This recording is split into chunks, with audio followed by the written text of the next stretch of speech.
लेकिन कुछ चीजें समझ नहीं आ रही हैं। तो इनको ठीक से समझने के लिए क्या किया कि एक डिवाइस बनाई गई जो उस प्रयोग को ऑब्जर्व करेगी।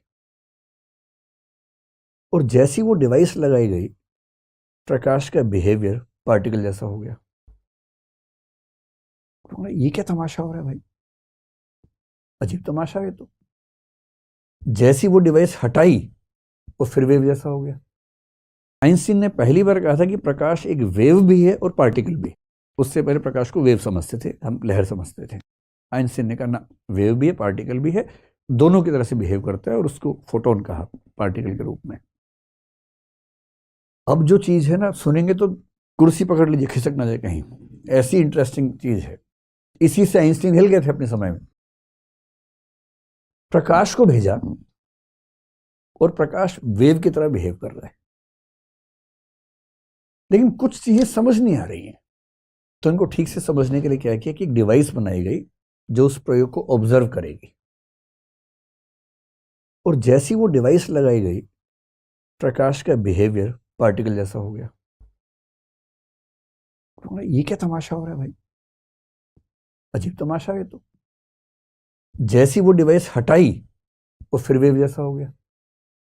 वेव जैसा कैसे हो रहा है, सामने दीवार पर जो इमेजेस बन रही हैं उससे पता लग रहा है। जैसे डिवाइस लगाई, फिर पार्टिकल हो गया। अब ये प्रयोग हजारों बार दोहराया गया और हर बार सेम रिजल्ट आया। और 2022 का नोबेल प्राइज जीतने वालों की धारणा क्या है कि जो प्रकाश है, जो फोटॉन्स हैं, देखे जाने पर उनका बिहेवियर चेंज हो जाता है। ये पूरी भौतिक वस्तु की ऐसी की तैसी हो गई है। वरना भौतिक वस्तु को इस बात से क्या फर्क पड़ेगा कि मैं देख रहा हूं उसको। भाई, सार्त्र ने कहा, कई दार्शनिकों ने कहा कि मनुष्य को फर्क पड़ता है। अगर मैं आपको लगातार देखने लगूं या आप किसी को लगातार देखेंगे तो उसका बिहेवियर चेंज होने लगता है, परेशान होने लगता है। ये इंसान में होता है, एनिमल्स में भी होता है। पर कभी ऐसा हुआ कि आप अपने पेन को लगातार देख रहे हैं और पेन हिलने लगे कि भाई मत देखो ऐसे करके? ये तो कभी नहीं हुआ आपके साथ, है ना। हालांकि सहज योग वाले और कई लोग क्लेम करते हैं कि वो आंखों से चम्मच को मोड़ देते हैं। ये क्लेम कई परंपराओं का है, पर लोग उस पर डाउट भी करते हैं। जब तक अपने सामने देखेंगे नहीं, कैसे विश्वास करें। पर क्वांटम फिजिक्स कह रही है कि जब ऑब्जर्व करते हैं तो प्रकाश का बिहेवियर पार्टिकल का हो जाता है, नहीं तो वेव का रहता है। और ये मैं नहीं कह रहा हूं, 3 वैज्ञानिक जिनको नोबेल प्राइज मिला है, गली मोहल्ले के लोग नहीं है, नोबेल प्राइज मिला है इसी साल का 2022 का, वो कह रहे हैं ये बात। और उससे खतरनाक एक बात और क्वांटम फिजिक्स ने बता दी है, जिस पर भी आइंस्टीन भड़के हुए थे। पूरा दर्शन टिका हुआ एक सिद्धांत पर, कारणता, कि हर चीज का एक कारण होता है। उस कारणता सिद्धांत को आग लगा दिए क्वांटम फिजिक्स ने। शायद कारणता सिद्धांत ही खारिज हो जाएगा क्वांटम फिजिक्स से। और वो क्या रिसर्च है, वो रिसर्च भी इन लोगों ने साबित की है। उसको बोलते हैं क्वांटम एंटेंगलमेंट। एंटेंगलमेंट का मतलब दो चीजों का जुड़े होना। अब तक हम क्या सोचते हैं कि कोई भौतिक वस्तु अगर है, उसमें कोई भी चेंज तभी आएगा जब उसके ऊपर कोई प्रेशर लगेगा, कोई टच होगा, बेशक हवा ही टच हो, कुछ टच होगा तो चेंज होगा उसके अंदर। हम ये नहीं मानते थे कि किसी के देखने से चेंज हो जाएगा। एक तो ये साबित हुआ कि देखने से चेंज हो रहा है। और अगर देखने से चेंज हो रहा है तो इसका मतलब शंकराचार्य के दर्शन में साक्षी चैतन्य की धारणा है कि ब्रह्म एक ड्रीम की तरह से जगत का ऑब्जर्वर मात्र है। पूरा जगत केवल एक ऑब्जर्वेशन है और उस ऑब्जर्वेशन से ही चीजें बदल रही हैं। सांख्य दर्शन कह रहे हैं कि पुरुष यानी कि आत्मा के नजदीक होने मात्र से प्रकृति यानी भौतिक वस्तु में चेंजेस आने लगते हैं। अजीब हाल है। जिन चीजों को हम मजाक समझते थे, ऐसा लग रहा है कि इससे कुछ रास्ता निकल रहा है उसका। पहली बार ऐसा हुआ ना कि किसी के ऑब्जर्व करने से भौतिक वस्तु की नेचर चेंज होने लगी, ये तो पहली बार सामने आया। और दूसरी व्याख्या तो और खतरनाक हो गई है।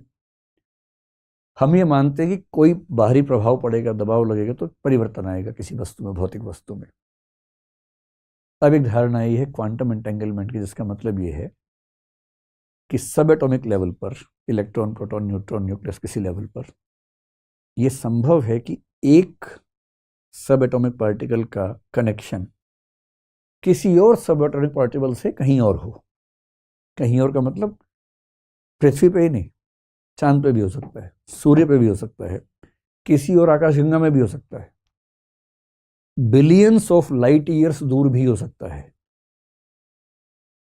और उसमें रोचक बात क्या है, इनके बीच में ऐसा कनेक्शन है कि यहां पर जो पार्टिकल बिहेव करेगा उसका ठीक विपरीत बिहेवियर उस पार्टिकल का वहां हो जाएगा। और सबसे खतरनाक बात, इन दोनों घटनाओं के बीच में टाइम का कोई लैप्स नहीं है, सेकंड के 1000वें हिस्से का भी लैप्स नहीं है। यहां हुआ वहां हुआ, एक साथ हुआ। और आइंस्टीन और फिजिक्स ये मान के चल रहे थे कि प्रकाश से ज्यादा तेज गति से कुछ भी ट्रेवल नहीं कर सकता। प्रकाश का सिंपल भाषा में कहें, प्रकाश की गति क्या है, 3 लाख किलोमीटर प्रति सेकंड के आसपास है। सूर्य की किरण यहां पहुंची 8 मिनट के बाद। जब भी आप सूर्य को देखें तो 8 मिनट पहले का सूर्य है, वो अभी का सूर्य नहीं है। 8 मिनट पहले सूर्य ऐसा था क्योंकि वो किरण अब पहुंची है हमारे पास। यानी सूर्य की किरण यहां पहुंचेगी 8 मिनट में। पर यदि दो पार्टिकल्स हैं जो एंटेंगल्ड हैं, जुड़े हुए हैं, जिनमें से एक पृथ्वी पर है और एक सूर्य पर है, उनके बीच में कम्युनिकेशन हो रहा है 0 सेकेंड्स में।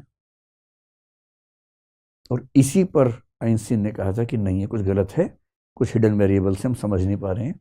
और इन 3 वैज्ञानिकों ने साबित कर दिया कि एकदम सही बात है। और अगर ये एकदम सही बात है तो हो सकता है कि इस पृथ्वी पर कुछ हो तो उसकी वजह इस पृथ्वी पर ना हो,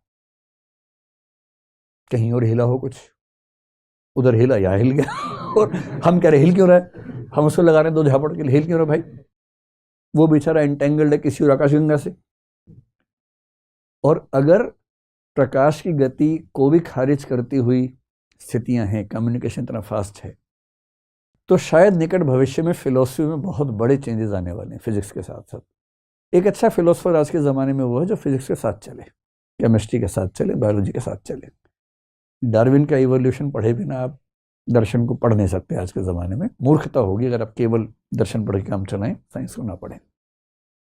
बहरहाल, मेटेरियलिज्म यानी भौतिकवाद, इसका मतलब क्या है, जो मानता है कि अंतिम सत्ता भौतिक है और जो चेतना है, जो विचार है, वो सब कहाँ से बने हैं, भौतिक सत्ता से बने, मैटर से बने। अगर आपको जानना हो कि ये लोग कौन हैं, तो भारतीय दर्शन में, अगर इंडियन फिलोसफी में देखें तो एक ही दर्शन है जिसका नाम है चारवाक, जिसके चक्कर में आज आप आए थे। पूरे भारतीय दर्शन में एक ही दार्शनिक है, एक ही परंपरा है, चारवाक, जो भौतिकवादी है। सिंपल मानते हैं कुछ चेतन वेतन नहीं होता, सब भौतिक होता है। उनसे पूछो कि चेतना कैसे बन गई भाई, हम सोच कैसे पा रहे हैं, उनके एग्जाम्पल बड़े रोचक होते हैं। वो हमेशा खाने पीने में मस्त रहते हैं वो लोग। मैं हंसी मजाक में कह रहा हूँ, उनका चिंतन बहुत गहरा है। जब उनको पढ़ेंगे आज से 2-4 लेक्चर्स के बाद, तो आप पाएंगे बहुत गहराई से बात की है और काफी हद तक उनकी कुछ बातें आज भी सही साबित हो सकती हैं, ये संभावना है अभी भी। उस समय वो कह रहे थे और उनकी मूल पुस्तकें सारी खत्म हो गई, ये भी पुस्तक नहीं हमारे पास जो ओरिजिनल उनकी पुस्तक हो। जनरली उनके बारे में जो हम पढ़ते हैं, उनके आलोचकों के कंटेक्स्ट में पढ़ते हैं कि आलोचकों ने किस विचार की आलोचना की, निंदा की, क्रिटिसाइज किया। अब जो क्रिटिक्स के माध्यम से पढ़ेंगे तो सीधी सी बात है कि उनका पक्ष ठीक से सामने नहीं आएगा। कुछ तर्क छोड़ दिए होंगे, कुछ गलत तरीके से लाए होंगे, वो सब तो खतरा होता ही है ना। चारवाकों ने कहा कि चेतना कोई अलग चीज नहीं है। जैसे पान आप खाते हो, अगर उनके एग्जाम्पल ऐसे ही होते हैं, पान, शराब, वो सब एग्जाम्पल देते हैं। मतलब वो तो पता नहीं क्या देते, जो कोट किया जाता है वही कोट किया जाता है। जैसे शराब है, उस समय शायद गुड़ से बनती हुई, तो उन्होंने गुड़ का एग्जाम्पल दिया। किण्वा दिभ्यो मद शक्तिवत विज्ञानम, उनका वाक्य है बड़ा प्रसिद्ध, जिनका मतलब ये है जैसे गुड़ है, गुड़ में नशा नहीं है, पर उसी गुण में जब किण्वन की प्रक्रिया होती है, फर्मेंटेशन की प्रक्रिया होती है, तो नशा आ जाता है। पान है, पान का पत्ता लाल नहीं होता, सुपारी देखेंगे वो भी लाल नहीं दिखती है, कत्था भी लाल नहीं है, चूना भी लाल नहीं है, पर जब इन सबको मिला के चबाते हैं तो लाल हो जाता है।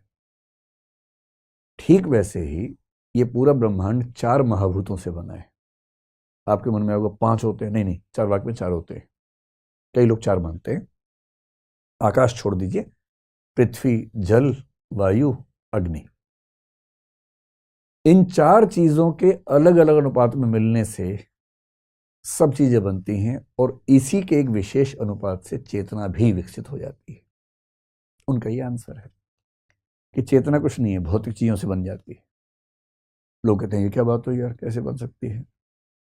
लेकिन आज के समय में फिर एक बात है, कंप्यूटर में सारी भौतिक वस्तुएं हैं, पर कंप्यूटर थिंकिंग कर पा रहा है, प्रोसेसिंग कर पा रहा है, लैंग्वेज के खेल भी खेल रहा है, ट्रांसलेशन भी कर रहा है, आर्टिफिशियल इंटेलिजेंस भी कर पा रहा है।